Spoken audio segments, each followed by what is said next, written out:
High friends, welcome back to my channel व्ह्यूजवर. आजचा दिवस तुम्हा सर्वांना सुखी आनंदाचा आणि भरभराटीचा जावं ही स्वामीचरणी प्रार्थना करते आणि आजच्या व्हिडिओला सुरुवात करते. आज आम्ही जातो आहे आमच्या गावाकडे. उद्या आहे गुरुपौर्णिमा, तर गुरुपौर्णिमेला आमच्या मंदिरात कार्यक्रम असतो, तर आम्ही त्या कार्यक्रमासाठी जातो आहे गावाकडे. आमच्या मळ्यात दत्ताचं मंदिर आहे, तर दरवर्षी आम्ही गुरुपौर्णिमेला दत्त जयंतीला भंडारा करत असतो. तर मागच्या वर्षी काही जायला जमलं नाही आम्हाला, तर मग ह्या वर्षी पिऊला घेऊन जातोय. तर आम्ही दुपारी 1 ते 1:30च्या दरम्यानमध्ये घरून निघालो आणि हा समोर जो डोंगर दिसतोय तुम्हाला, तो आहे वणीचा सप्तशृंगी देवीचा गड. आमच्याकडे एवढा पाऊस होतो, म्हणजे कंटिन्युअस पाऊसच चालू असतो. तर या पावसामुळे बघा पूर्ण डोंगर धुक्याने झाकला गेलेला आहे. तर तुम्हाला जेव्हा कधी वणी गडावर यायचं असेल तर तुम्ही पावसाळ्यामध्येच या, कारण पावसाळ्यामध्ये गडावर पूर्ण धुकं आणि असा बारीक पाऊस चालू असतो, त्यामध्ये खूप भारी वाटतं.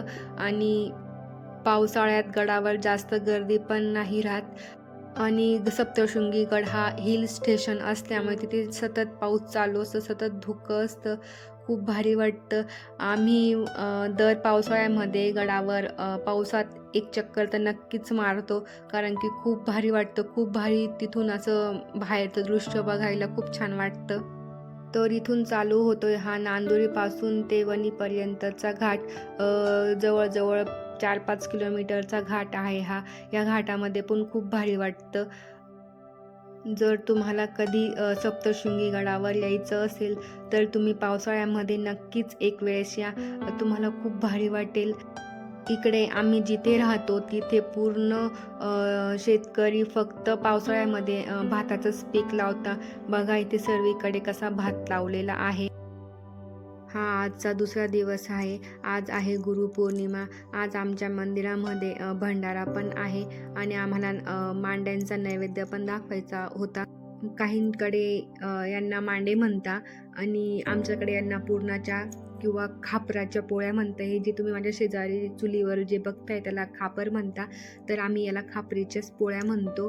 तर बघा कशा बनवल्या आहेत मी या खापरेच्या पोळ्या, मला कमेंट करून नक्की सांगा. तर मला आधी काही या खापरेच्या पोळ्या बनवायला जमायचं नाही. लग्नानंतर मला माझ्या सासूने शिकवलं खापरच्या पोळ्या कशा बनवतात, तर तेव्हापासून मी पुरणाच्या पोळ्या बनवायला लागलेले आहे. मी जिथे राहते तिथे पण मी पुरणाच्या पोळ्या बनवते. माझ्याकडे खापर चूल तर काही नाही, पण मी गॅसवरच पुरणाच्या पोळ्या बनवून घेते.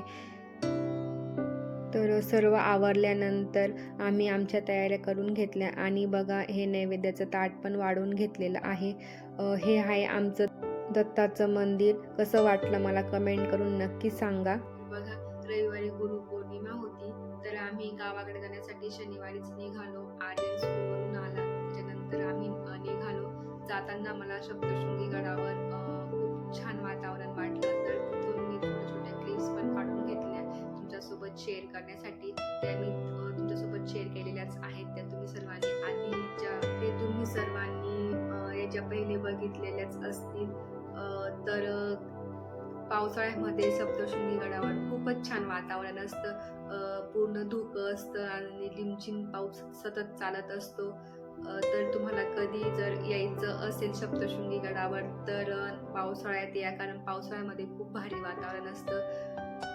तर ते तुम्हाला खूप आवडेल. आणि जे गडाच्या वरून जे खाली बघायला व्ह्यूज असतो, तर खूपच सुंदर असं निसर्गरम्य वातावरण दिसतं ते. तर खूपच पर्यटक येत असतात पावसाळ्यामध्ये गडावर. अशी खूप काही गर्दी नाही होत, पण मग असते, बऱ्यापैकी गर्दी असते. तर दुसऱ्या दिवशी गुरुपौर्णिमा होती. त्या दिवशी आमच्या मळ्यामध्ये दत्ताचं मंदिर आहे. दरवर्षी गुरुपौर्णिमेला आणि दत्त जयंतीला आमच्या मंदिरामध्ये कार्यक्रम होत असतो.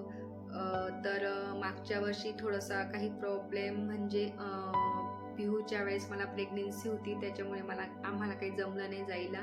तर आम्ही ह्या वर्षी पिहूला घेऊन गेलो आणि ह्या वर्षी त्या कार्यक्रमाचे मी काही व्हिडिओ काढता आले नाही मला.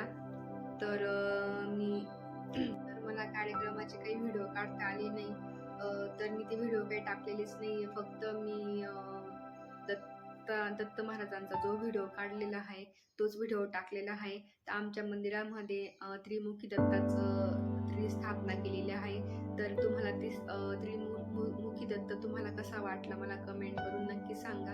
आणि त्या मंदिरामध्ये दरवर्षी दत्त जयंती पण साजरी होत असते. मी जर ह्या वर्षी दत्त जयंतीला आम्ही जर गेलो तर ह्यावेळी मी तुम्हाला सर्व दाखवण्याचा नक्कीच प्रयत्न करेल. तर बघा तुम्हाला कसं वाटली आम्ही कशी गुरुपौर्णिमा साजरी केली, तुम्हाला कसं वाटलं. प्रत्येक दत्त जयंतीला आणि गुरुपौर्णिमेला आम्ही गोडच नैवेद्य दाखवत असतो. मांडे बनवत असतो. काहींकडे मांडे म्हणत असतील, काहींकडे पुरणाच्या पोळ्या म्हणत असतील. आमच्याकडे खापरेच्या पोळ्या म्हणतात. तुम्ही व्हिडिओमध्ये बघितलंच असेल. मी पुरणाच्या पोळ्या बनवते, खापरेच्या पोळ्या बनवते. जे माझ्या बाजूला चुलीवर होतं त्याला खापर म्हणतात. त्याच्यावर त्या पोळ्या बनवून त्याच्यावर टाकतात. ते मातीचंच राहतं. खूप छान लागतं. अशा म्हणजे बऱ्याच लोकांकडे बनवत असतील, काहींकडे नसतील बनवत. तर बघून घ्या. मी एखाद वेळेस जर जमलं तर ती रेसिपी पण मी तुमच्यासोबत नक्की शेअर करेल. आणि कशा वाटल्या माझ्या हातच्या पुरणाच्या मांडे किंवा खापऱ्याच्या पोळ्या मला कमेंट करून नक्की सांगा. आणि कसं वाटलं माझ्या सासरचं दत्ताचं मंदिर तेही मला कमेंट करून सांगा.